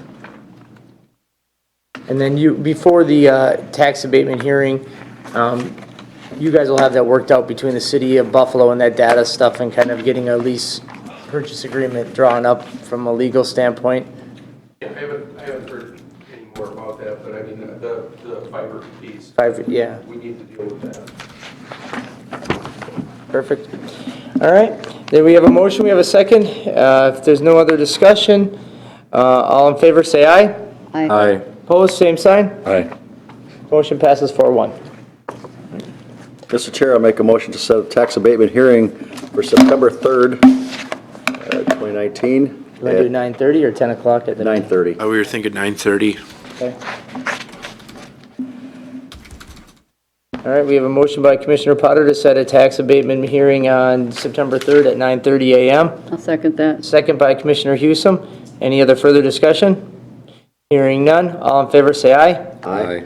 Opposed, same sign. Motion passes. All right. Schedule a committee of the whole, tactical center bids. Yes, Mr. Chair, we'll be receiving bids later today, so wanted some time to have the opportunity to review those and qualify the bids. Thought it would be prudent to have a committee of the whole with the board to discuss that. We looked at a couple different dates later than the 28th. If you want to pull up your schedules. So we can meet, 29th a.m., 29th p.m., I'm not available. Okay. so the 29th a.m. you're out? I'm in. I'm You're in? out the afternoon. I could do like 10:30 on the 29th. We'll just force our, oh no, we don't have 25. We could do even earlier because Highway 25, or not Highway 25, CMRP, we Yes. canceled the 20, Formerly known formerly known as. Known as, yes. Mr. Chair, I won't be Oh, able that. to make that at all, so. So the August 9th is out entirely? Will you be here on the You can do 28th? it, just or- go ahead. Yeah, I won't be back till after Labor Day and stuff. Mr. Chair, Administrator Kelly, is there a reason not to do it like on the 26th? We don't have, the bids won't be qualified at that Oh, I'm point? sorry. Yeah, give says us a little 28th or extra later. time. Okay. Yep, so we can do the 28th in the afternoon, but but I would say I'd have to be done by, I can't, I'd have to be done by 2 o'clock. so 29th AM is my best. That's my best is 29th AM. Charlie, you said you won't be around on the 29th? No, that's fine. You can have it without me, that's fine. I'm gonna miss some time. Mr. Chair, do you think it would be more than an hour meeting? Depends. I doubt If it. you start at 9, we could be done by 10:30. You want to do that? No, I just meant that if you wanted to do it on the 28th, so. Oh, 28th? I could do 28th in the morning. 28th in the morning, don't we? I think that would be good to get it done, be ready to go by the 28th in the morning. Okay. No, it won't make a difference. It won't, Make you a still difference, can't do right. the 28th in the Right, morning? Okay, Right, so it Oh, it doesn't, doesn't matter then. just do the 29th, that's fine. Well, the thing is, the 28th, I got a whole day off to do something else, to get some personal stuff done. 29th, I gotta you be do. busy at this anyway. well, yeah, we have committee Committee day that on the morning. 28th, so. Correct. We don't know what's going to be scheduled for that. Okay, it's all about you now, isn't it? So, we're going the 29th? If All right. if y'all want the 28th, that's fine. No, I I'd just rather said go, 29th, I'd rather yeah. go the 29th. Mr. Chair, I will make a motion to schedule the committee of the whole regarding the tactical center bids on August 29th at 9 a.m. Perfect. I'll second that. All right, motion by Commissioner Houston, second by Commissioner Potter for a committee of the whole on August 29th at 9 a.m. Any other discussion? Hearing none, all in favor say aye. Aye. Opposed, same sign. Committee of the whole schedule. Now, cancel county board meeting in October, 5 Tuesdays. So, Mr. Chair, there was some discussion held casually. I think the two dates that were kicked around were either the 1st or the 8th. The 8th, of course, would be a second Tuesday, which typically would be a workshop, so. I'd almost say we cancel the workshop versus the board meetings just because we get such a pent up, otherwise we'd be out 2 board meetings in a row. I guess personally, that would be my preference. Yeah, Cancel the 8th. I'd be fine with I'd be that. fine with that, so. Mr. Chair, I make a motion to cancel the county board meeting of October 8th, Do you mean the workshop? All the right. workshop. Yeah. All right, motion by Commissioner Potter to cancel the county board workshop on October 8th. Second, Second by Commissioner Husum. Any other discussion? Hearing none. All in favor, say aye. aye. Opposed, same sign. Workshop canceled. Schedule a committee of the whole for September 9th, 9/9/19 at 10 a.m. for intergovernmental loans. So moved. So, Did I already have that one on there? Mr. Chair, so we will not have a board meeting or a workshop on the 8th, are you Yep, saying? nothing. Correct. And 9/19 at 10 o'clock? Yep. Oh, I already have it in my. Yeah, I think we kind of tentatively, we're just formalizing it here. Yep. All right. So we have our committee of the whole for 9/19. Motion by anyone? I got the motion. Oh, you have motion by Commissioner Potter? I'll second. Second by Commissioner Dahliden for the 9/9/19 committee of the whole. All in favor, say aye. Aye. Aye. Opposed, same sign. Committee of the whole is scheduled. Reschedule September County Board Workshop.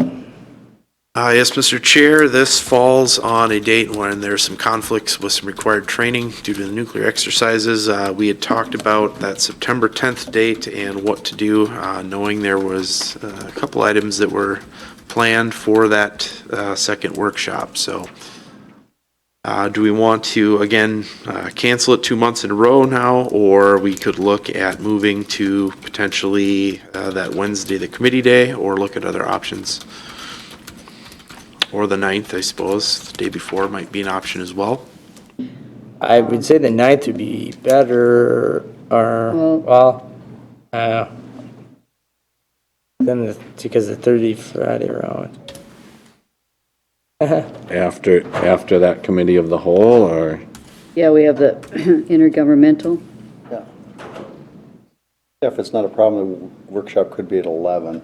Or do you guys want to go a week later and go Monday the 16th? And I'd rather do it on the 9th. You want to do it on the 9th? Yeah. That's fine. You want, but you have the committee of the whole, you want to do it At after? 11? After 11. You think that it would, What do we all have scheduled? Just that intergovernmental loan committee of the whole. No, I'm talking about the workshop. for workshop? The workshop, the overview of the CMRP was planned. I'm trying to think what the other Which item we do have was. to get that accomplished by October. That has to happen. Otherwise, we're going to have to schedule a committee of the whole, because we were supposed to bring a resolution back that we have reviewed that. Correct. So I'd say let's do it the 9th then. All right. And then we wouldn't have a workshop on the 10th. No, we'd have nothing on the 10th. Some of you had nothing. Two of us will have a nuclear drill. Some of us will be very busy on the You 10th. know, I still have meetings going on. I know you do. So what do you want to do? Mr. Chair, I'll make a motion to move the September 10th workshop meeting to September 9th at 11 o'clock. All right. I'll second that.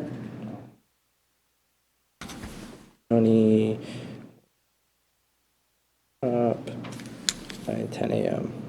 11 a.m. Or 11 a.m., sorry. Perfect. All right.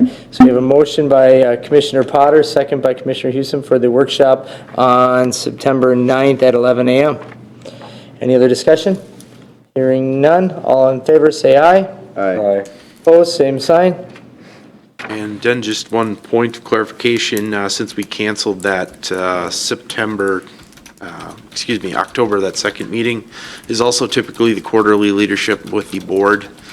Would you like to reschedule that or just have it be a regular without the board? I'd like to have the leadership just because I wanted to get the update Yeah. on the mandates and some of Right, that stuff, that was so, talked about 1/1. yeah.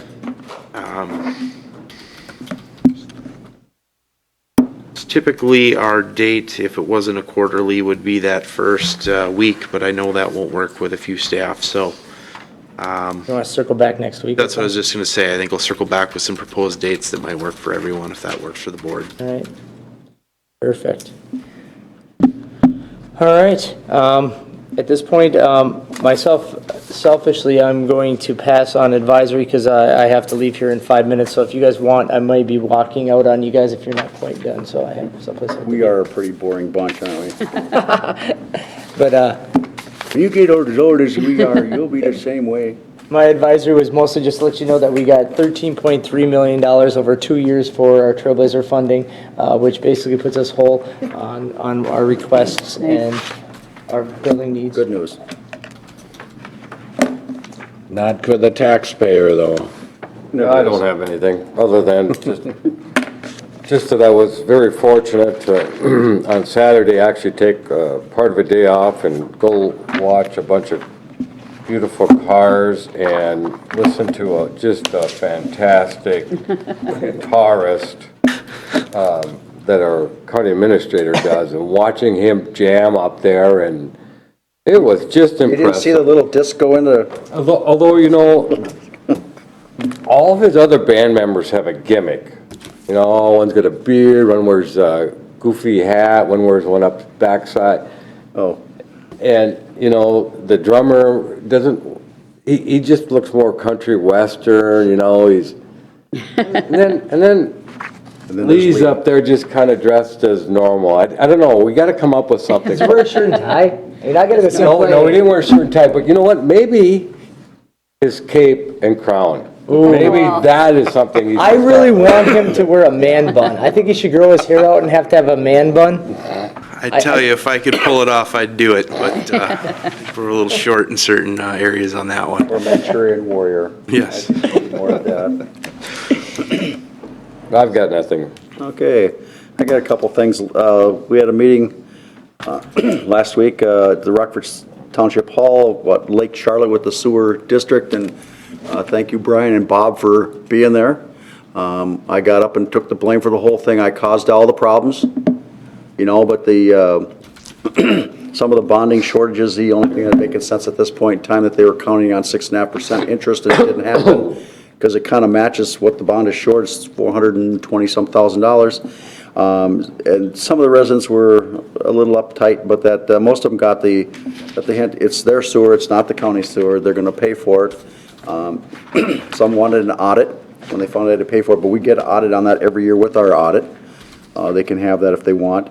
I decided to figure out how to do this, and we talked to them about a bank note for those that need the time to pay it, 3 to 5 years, whatever it comes up and turn out to be, and and go through reconciling the whole sewer district, what happened and how many hookups are left. Like I said, approved 3 more today. That'll have a little effect on it, and what's left out there, and who's in the district, and who's, let's tear this thing apart, and figure out what happened and how to fix it.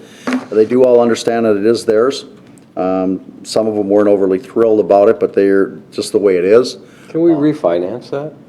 It was refinanced in 2011. It ends in 2022. It ends pretty quick, so it's... Oh, it's not worth refinancing then? It also was refinanced in 2011, and I imagine it went from 6.5% down to maybe 4-ish, 4.5%. But the thing is that the crux of what happened there is when they took the bond out, and then you had almost $500,000 of prepaid, and you can't prepay the bond. So that sits in there at a lot lower interest rate as the bond payment was going on. And so 2011, when refinanced, they took that money and throw it on to lower the bond. Okay? Error in judgment, hindsight being 2020, maybe could have done it different, but that's water under the bridge. We just got to fix it from here. So that one's still in process. We'll have another meeting pretty quick on that. The other thing is the Highway 55 Coalition met on Friday. It was a lot larger group than normal. Usually the August one is sparsely attended. It was, we had Representative from Dean Phillips' office. We had Representative Hertaz there, along with all the players on what to do. Virgil gave us the update that MnDOT has given the blessing and approval to go for 5 more years, so we're going after $5 million for more planning for this from the legislature, which that should be sometimes a simple procedure, but it's hard to say. We're not going to have a problem with the Metro legislators on this or anybody else. Their Met Council's on board with it. All the players are on board with it, so it should go fine. Are they going to get that 4-lane then, or is that That's a bonding bill thing. Okay. This is the actual 55 coalition that started with a planning grant and expires at the end of July of next year. So we're getting that extended 5 years because between Plymouth opting out for a while and the recession, it kind of was on hold for a few years. They understood that and they let it go there. It was good. We did also go around with the welcome Brad Mertens from Corcoran. They're in the fold to join this because they're kind of important part. The Western Hennepin County feels like the, lack of a better word, the redheaded stepchild of the whole organization. They don't seem to get much of anything out there, but this is important to that. And plus our citizens that use 55 to get to work, we need to have that upgraded in safety. In the first phase that we're hoping for with the bonding bill, hopefully with Hertaz writing it, as I talked to him afterwards, and it sounds like we're not going to have a problem with that one, but go from Arrowhead, which is like where Loram and their buildings, MnDOT and that, I mean, it's out to Loretto, which is stoplight, including the interchange or the intersection improvements. That's about $40 million. All the environmentals were done last year. Thank you, Hennepin County, for freshening that up before it expired. And I finally got all the approvals from the appropriate people to come out there. So I'm anticipating good news next year, but you never know until I actually see it signed. Yeah. Good attendance that day. I mean, we had good attendance at the meeting. So. And I just will say that Marvin Johnson never ran a meeting that long when he was chair. It was a long meeting. And that's what I got, Mr. Chair. Yesterday, Mark and I were at the annual training session for the Wright County Community Action, and we found some really good news. I heard some really good news from our director, but the Bremer Bank has a trust. I don't know the exact name of it, but It's just Bremer Bank Trust. Anyway, yeah, but anyway, they made a almost $30,000 donation toward Wright County Community Action's improvement of their facility at Maple Lake. They're going to add on to the building next door. They're going to connect it up, and Bremer Bank basically flipped the bill. So wow. It was very, very generous of them, and our first interaction with them, and so it was really well received. So Nice. thank them. Well, I was at the Mentorship, Education, and Drug Awareness. We have to change the name from Meth Education and Drug Awareness, so we need to keep reminding us that it includes all substance abuse.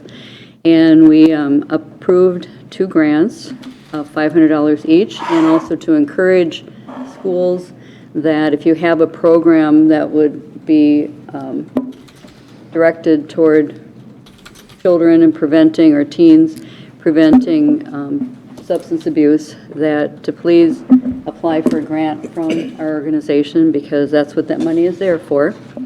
And we're working on updating the website, and also discuss the Tobacco 21 a bit, with the public hearing coming up on 9/17. Working on doing the brand change. So some of those things are all in the works, and we've been really fortunate to have the SHIP grant from Public Health to help with the opioids particularly. And we had the All County Safe Schools meeting on August 14th. It's the 25th year of Safe Schools, so that's just been a wonderful collaboration between the county and the school districts, and has continued to build. Good presentation on CBD, cannabinoids, I can't even pronounce it, by Randy Unsicker. He actually works for a drug company that has the only approved prescription med with CBD. It has 2 specific kinds of epilepsy that it is worked to treat.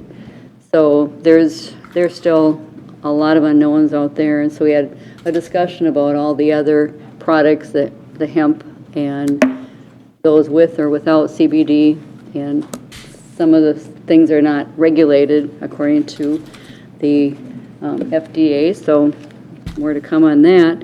And Sergeant Peter Sandifer from Annandale PD, he did a great... The DRE was really good. Really, yeah, excellent presentation on that. So, and when you think that the children now that are vaping and not knowing what they're getting, they were talking about the fact that there's 4 that went down and 1 is on a ventilator. So hopefully he's doing better, but it's frightening. They don't know what's in those cartridges. So that's it. You got anything? Just a quick update that yesterday I met with the city administrators that are on the CMRP board, doing a revision of the JPA to reflect the change from Highway 25 Coalition to this. I thought it was a very productive meeting with a lot of good discussion, so that'll be coming forward in front of the board at some point. But for now, with the recommended changes, will go back to the CMRP board for review. So. And I should note that the way the board is going right now, and just so you guys know, maybe Commissioner Potter might want to, most of the members now are sending 2 members to this board at every regular meeting. Right now, we only have 1 voting, 1 alternate, but I don't know if that'll eventually change. But Sherburne County sends 2 pretty much all the time. Monticello's been sending 2 members pretty much standardly. Becker's been having 2 pretty much standardly. So just something in this thing, scope is changing, and we're looking into areas more into the Elk River, Otsego area. It might be something that maybe you want to consider maybe getting a little bit more up to speed on it. And like we said, we're going to bring the presentation as to what our scope is to our workshop that we're going to have in September. So, and then maybe you guys want to talk about maybe if you wanted to flop your spots, and maybe if Mark wants to jump Yeah, in there.